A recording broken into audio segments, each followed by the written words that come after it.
ये कहानी एक कंपनी की है जो एक इंसान की उम्र लेकर किसी दूसरे इंसान को देती है। देने वाले इंसान को बहुत पैसे दिए जाते हैं, जिसे अगर कोई अमीर इंसान जो बूढ़ा हो गया हो वो दोबारा से जवान होना चाहता है तो ये कंपनी उस इंसान के लिए एक डोनर ढूंढती है जो अपनी उम्र देने को भी तैयार हो, और फिर इस तरह एक मेडिकली प्रोसेस के जरिए वो जवान इंसान अपनी जिंदगी के कुछ साल बेच देता है। तो फिल्म की शुरुआत होती है फ्यूचर, जहाँ इंसान ने काफी तरक्की कर ली। इस वक्त में एक कंपनी सामने आई जो उम्र के डोनेशन का काम करती है।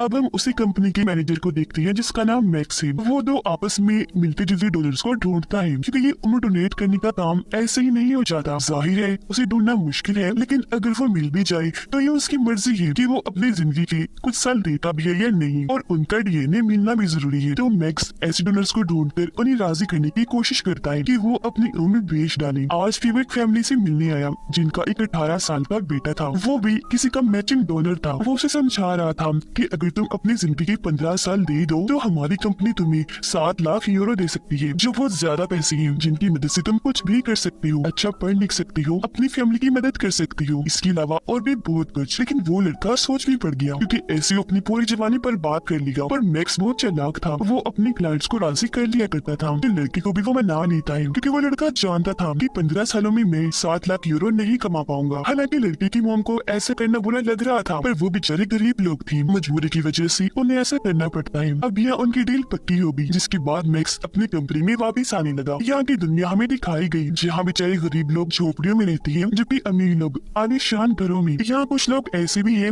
जो इस कंपनी के खिलाफ हैं और अक्सर एहतजाज वगैरह करती रहती हैं। कंपनी में आने के बाद यहाँ उनकी काफी बड़ी मीटिंग थी, क्योंकि मैक्स और उसके जैसे कई सारे मैनेजर्स को उनकी काबिलियत पर इनाम दिए गए थे, क्योंकि उन्होंने बहुत अच्छा काम किया। बहुत सारे लोग इनको ला कर दिए। यहाँ हमें कंपनी की हेड भी दिखाई जाती है, जिसका नाम सोफी है, और ये टाइम डोनेशन वाला आइडिया उसका ही था जो आज तक काम कर रहा था। यह सोफी अपने लोगों को स्पीच देती है। उसकी बातें ऐसी थी जैसे इस प्रोसेस में सबको फायदा है। यह कंपनी के बहुत सारे लोग जानते थे कि ये गलत है, पर बेचारी मजबूर होने की वजह से चुपचाप बस काम करती थी। सोफी यहाँ कहती है कि हम अपने खास वर्कर्स को लंबी जिंदगी देने वाले हैं, ताकि वो हमारी कंपनी के लिए लंबा अरसा काम करे। वो यहाँ बड़े बड़े साइंटिस्ट के नाम लेती है, कहने लगी कि अगर ये लोग 50-60 साल की बजाय 150 साल जीते तो खुद ही सोच लो ये दुनिया को कहां से कहां ले जाती। इसी चीज को सामने रखते हुए हमने अपनी कंपनी की तरफ से 15 साइंटिस्ट को उम्र डोनेट कर दी है। इसके बाद हमें वो जगह दिखाई गई जहाँ पर उन साइंटिस्ट को रखा हुआ था जिन्हें अपनी उम्र के 15 साल मिले थे। वो अपनी ये जिंदगी पाकर बहुत खुश थे, क्योंकि जवान हो गई थी दोबारा। पर तभी यहाँ एक नर्स आकर उन्हें मारने लगा। उसके हाथ में गन थी, वो सबको शूट कर रहा था, जिससे डरकर सब लोग भाग रहे थे, और इस तरह इस कंपनी को बहुत नुकसान उठाना पड़ा। अब यहाँ एक एडम नाम का ग्रुप था जो इस कंपनी और इसकी टेक्नोलॉजी के खिलाफ था, इसलिए अक्सर वो एडम ग्रुप इस कंपनी पर हमला वगैरह करता रहता था, और ये नर्स भी उसी ग्रुप का था। अब जब इस वाकये का सोफी को पता चला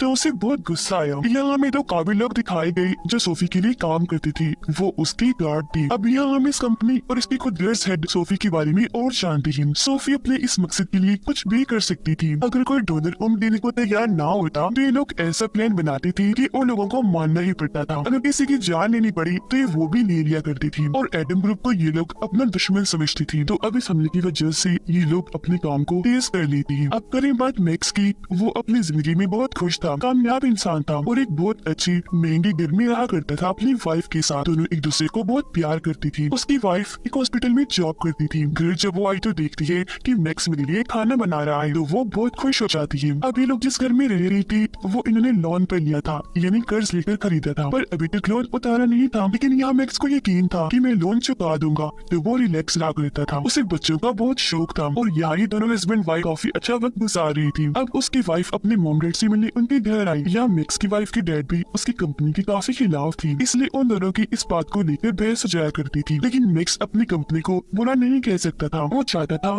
कि लोग इस बात को समझे कि हम कितनी मेहनत करते हैं। फिर शाम को जब ये लोग घर पहुंचे तो ये देखकर इनकी होश उठ गई कि हमारी बिल्डिंग में आग लग चुकी है और पूरा ही घर जल गया है। उसकी वाइफ को काफी बड़ा झटका लगा, वो काफी परेशान हो गई। तब मैक्स उसे हौसला देने लगा, समझाता है कि रिलैक्स लो, सिर्फ सामान का नुकसान हुआ है, क्योंकि घर का लोन आग लगने की वजह से इंश्योरेंस वाले दे देंगे। पर झटका तो नहीं तब लगता है जब इंश्योरेंस वाले ऐसा करने से मना कर देते हैं, क्योंकि उनका कहना था कि आग मोमबत्ती की वजह से लगी और लोगों की लापरवाही है, तो किसी भी नुकसान की भरपाई हम नहीं करेंगे। अब ये सुनकर दोनों हस्बैंड वाइफ काफी परेशान हो जाते हैं, क्योंकि लोन बहुत ज्यादा था। अगर मैं सारी जिंदगी में नौकरी करी तब ये लोन नहीं चुका सकता था, क्योंकि ये लोन 2.5 मिलियन यूरो थी।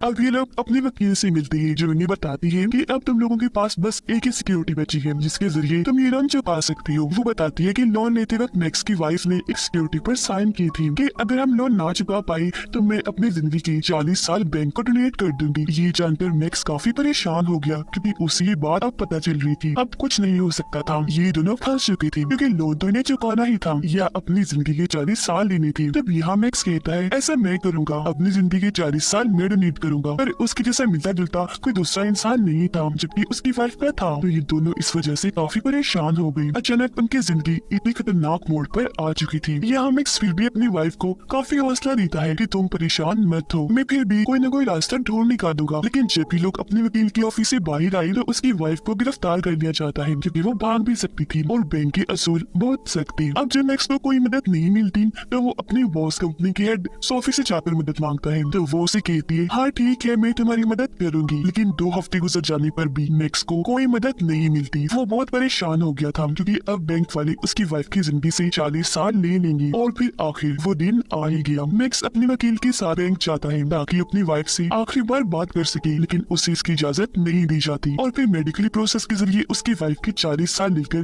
किसी बूढ़े इंसान को दे दिए जाते हैं। और आज यहाँ उनका लोन खत्म हुआ। अब मैक्स अपनी वाइफ को लेकर घर आता है।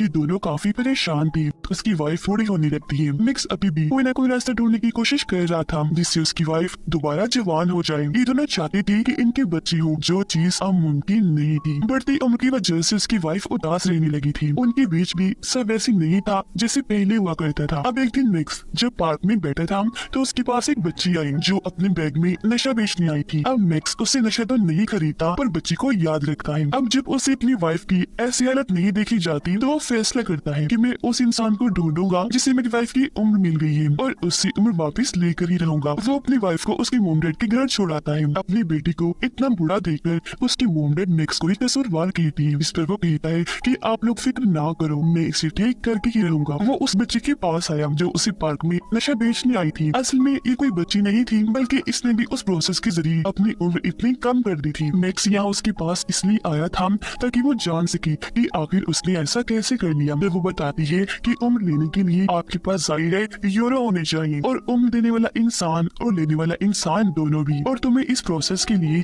रिश्ता जाना होगा जिसके लिए मैक्स मान भी गया। वो सबसे पहले पता लगवाता है कि वो कौन है जिसे मेरी वाइफ की उम्र दी गई। और जब उसे पता चला कि वो एक औरत है तो जल्दी से उसके पास जाकर उसे बेहोश करके अगवा कर लेता है। फिर वो जाता है अपनी वाइफ के पास और उसे सारी बात बता देता है। वो यहाँ मैक्स का साथ देती है। और वैसे ही भला कौन है वो इंसान जो अपने जवानी को वापस पाना नहीं चाहेगा। सब कुछ पीछे छोड़कर ये दोनों अपने मुल्क को छोड़ने का प्लान बनाते हैं। पर जब ये लोग जा रहे थे तो इन्हें पता चला कि ये लड़की जिसे इन्होंने अगवा किया है वो कंपनी की हेड सोफी की बेटी है और मैक्स की वाइफ की उम्र उसकी बेटी को नहीं बल्कि सोफी को डोनेट की गई थी। लेकिन ये बात मैक्स को आखिरी वक्त में पता चली थी, इसलिए वो फिर भी उसे साथ ले जाने के लिए राजी था क्योंकि ये लड़की सोफी की बेटी है तो हो सकता है दोनों का डीएनए मैच हो जाए और इसमें से मैक्स की वाइफ को 40 साल मिल जाए। अब जब सोफी के दोनों गार्ड्स को सोफी की बेटी की अगवा होने का पता चला तो उन्हें लगा कि ये काम भी जरूर एडम ग्रुप ने किया है। पर ये लोग सोचते हैं कि एडम ग्रुप हमारे लोगों को मारता है, अगवा नहीं करता, तो ये काम उनका नहीं। अपने शातिर दिमाग से दोनों गार्ड्स ये पता लगवा लेती है कि ये किसी और का काम है और क्योंकि इनके पास हर चीज की एक्सेस कंट्रोल था तो वो जल्दी मालूम कर लेते हैं कि ये काम उनकी एक वर्कर मैक्स का है। और वो भला ऐसा करता भी क्यों ना, जिस कंपनी के लिए उसने अपनी जान तक लगा दी उसी कंपनी की मालिक ने उसकी वाइफ की उम्र ले ली। अब सोफी की बेटी को लेकर ये समंदर के जरिए बॉर्डर को पार करती है। इन्होंने उसे एक बॉक्स में बंद कर दिया था पर जब ये पोर्ट इन्हीं बंदरगाह पर पहुंची तो वहाँ सिक्योरिटी काफी सख्त थी तो ये लोग पकड़े जा सकते थे। लेकिन मजबूरी थी तो आगे बढ़ना भी जरूरी था। तो इस मकसद के लिए वो एक फैमिली का इस्तेमाल करती है जिनकी गाड़ी में मैक्स, उसकी वाइफ और सोफी की बेटी थी जिसे इन लोगों ने बॉक्स में बंद किया हुआ था। हालांकि सिक्योरिटी को शक हुआ पर मैक्स सब अच्छे से संभाल लेता है और इस तरह ये बॉर्डर पार कर लेते हैं।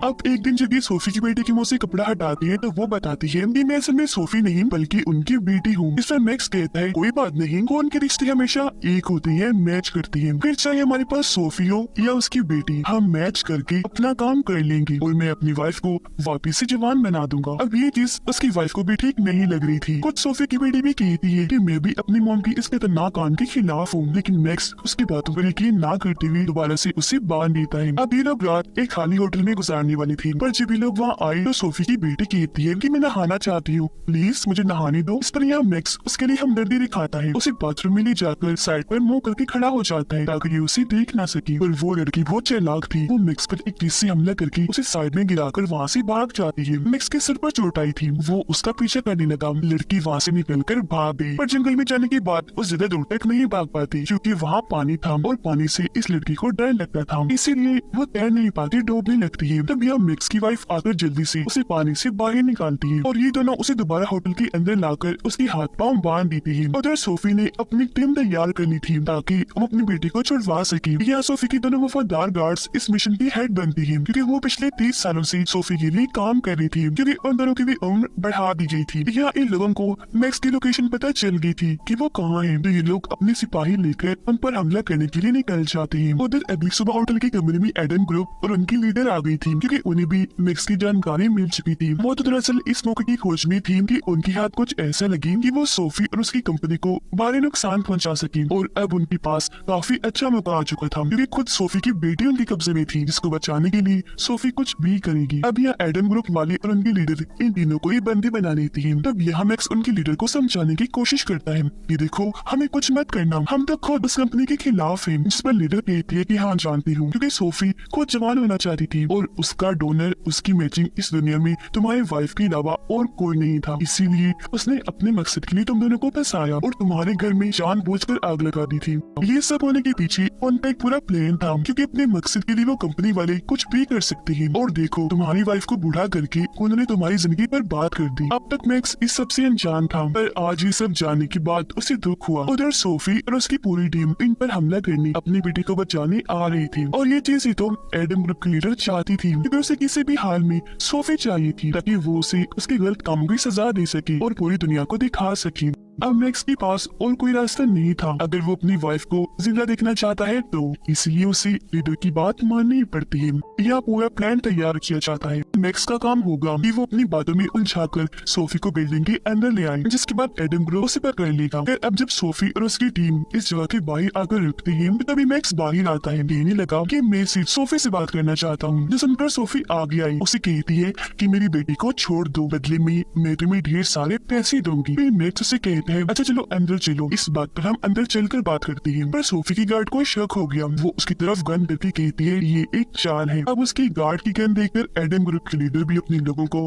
हम पर गोलियां चलाने का हुक्म देती थी, जिसके साथ ही दोनों तरफ से गोलीबारी शुरू हो गई। इस बीच फायदा उठाकर मैक्स अपनी वाइफ और सोफी की बेटी को लेकर यहाँ से निकल जाता है। अब यह पहले तो मैक्स की वाइफ को सोफी की बेटी पर तरस आया और वो अपना इरादा बदलने लगी कि मुझे इसकी जिंदगी खराब नहीं करनी चाहिए, इसकी जवानी बर्बाद नहीं होनी चाहिए। पर बहुत जल्द उसे एहसास हो गया कि वो भी बिल्कुल अपनी मोम सोफी की तरह ही खुद गर्ड से उस पर तरस खाना नहीं चाहिए, इसलिए वो खुद उसे लेकर डॉक्टर के पास जाती है अपना और उसका मेडिकली प्रोसेस करने के लिए। जिसके बाद फिर हमें दिखाया जाता है कि मैक्स की वाइफ दोबारा से जवान हो गई है, जबकि मैक्स एडम ग्रुप में शामिल हो गया है क्योंकि वो उस कंपनी को बर्बाद करना चाहता था। सोफी की बेटी अब बूढ़ी हो रही थी, इस वजह से काफी दुखी थी। अगर वो दोबारा जवान होना चाहती तो उसका बस एक ही डोनर था, उसकी मोम सोफी, लेकिन वो तो इतनी खुद गर्ड थी कि अपनी उम्र अपनी बेटी को भी नहीं दे सकती थी। उधर मैक्स अपनी टीम इन्हीं एडम ग्रुप के साथ इस कंपनी पर हमला करने के लिए जा रहा था ताकि कंपनी का जड़ से ही खात्मा हो जाए। ये फिल्म इधर ही खत्म हो जाती है।